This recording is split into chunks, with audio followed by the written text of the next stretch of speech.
Welcome to the Bret Baier Podcast. I'm Bret Baier. Today I'm revisiting an important conversation from our archives.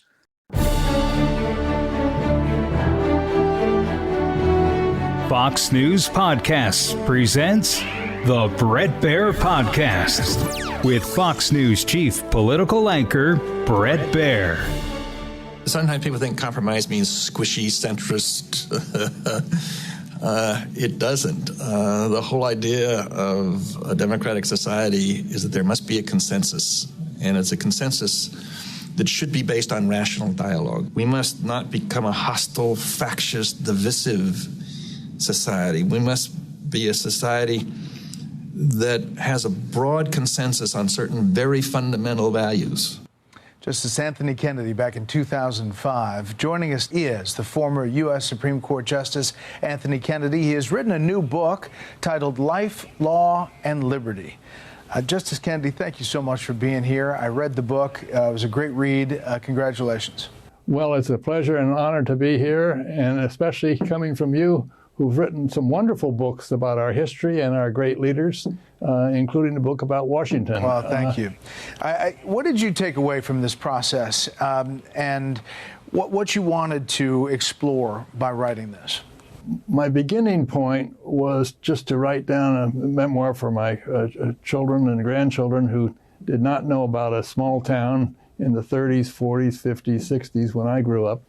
And it seemed to me, as the writing progressed, that it's very important in this day and age to talk about the marvelous potential of freedom of speech and to make sure that it is not undercut by a hostile, fractious discourse. Justice Kennedy, you retired from the Supreme Court in July of 2018, and obviously a lot has transpired since then. You were the last Supreme Court nominee to be confirmed unanimously, 97-0 back in 1987. I mean, there was a different time, a different era. I think that the public and the legislature has every right to contribute to that debate. The Constitution's made for that kind of debate. In your book, you offer some pretty strong concerns over where our current political discourse has taken us. You're worried about it. My concern is that partisanship plays too much of a role in the selection and nomination process for judges.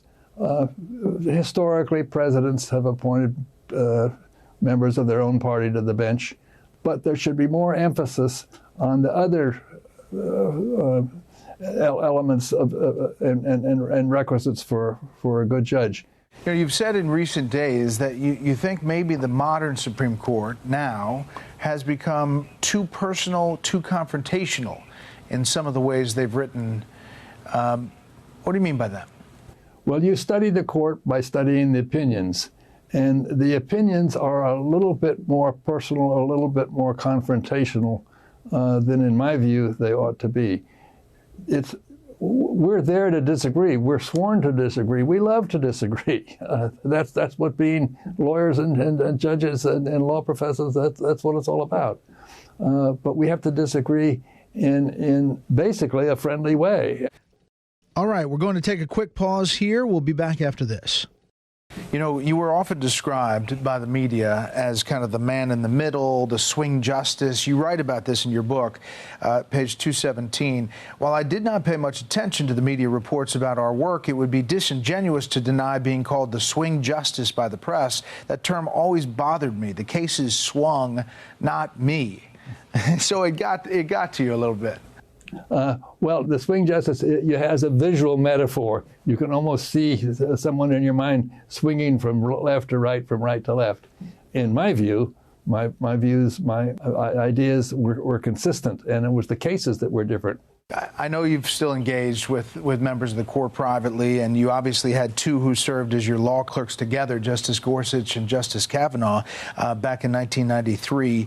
What advice would you give them, or do you give them, I should say, about, reaching consensus, collegiality, that sort of thing, from your perspective now looking backwards?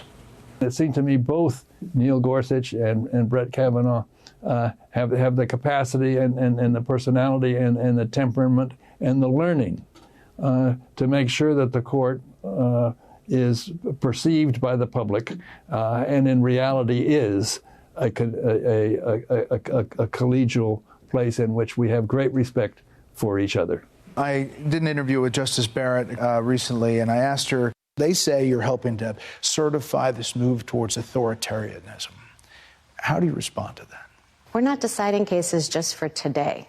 And we're not deciding cases based on the president, as in the current occupant of the office.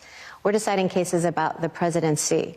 That's the criticism that this court is somehow empowering President Trump to trample on democracy. You know, how do you look at it right now? Each branch of the government has a duty to obey the Constitution. There are many things that happen that cannot be brought to the courts. And even in those cases, in every instance, every day, every member of the executive branch, every member of the legislative branch has to remember to respect and understand the meaning of freedom and the meaning of liberty in the Constitution. What's the most consequential opinion that you wrote that you look back at and say, this was it? Well, perhaps the flag burning case was one. We have to remember that the freedom of speech is not just for speech that we like. And it seemed to me that the flag case, difficult as it was for those of us who said that the burning was permissible, was a great teaching lesson. And it was interesting, Bret, that, as I recall, 80 senators got to the floor of the Senate to denounce the court and denounce the opinion. And over time, that decision was accepted by more and more people. And that's part of what the court does. We give reasons, hoping that over time, we can be respected by a majority of the American people. Last thing, in this memoir, you point out that in this life and where you are now, you give some thought about your legacy. How do you want to be remembered? Because of my respect for family and my neighbors and for the American people in general, my purpose was to show that the law is something that all of us can love, because the law opens new avenues for us to see a world beyond. Justice Kennedy, thank you so much. The book again, Life, Law, and Liberty. Thank you again. Thank you so very much. It's an honor to be on your program, and congratulations on your own wonderful writings. Listen ad-free with a Fox News Podcast Plus subscription on Apple Podcasts, and Amazon Prime members can listen to this show ad-free on the Amazon Music app.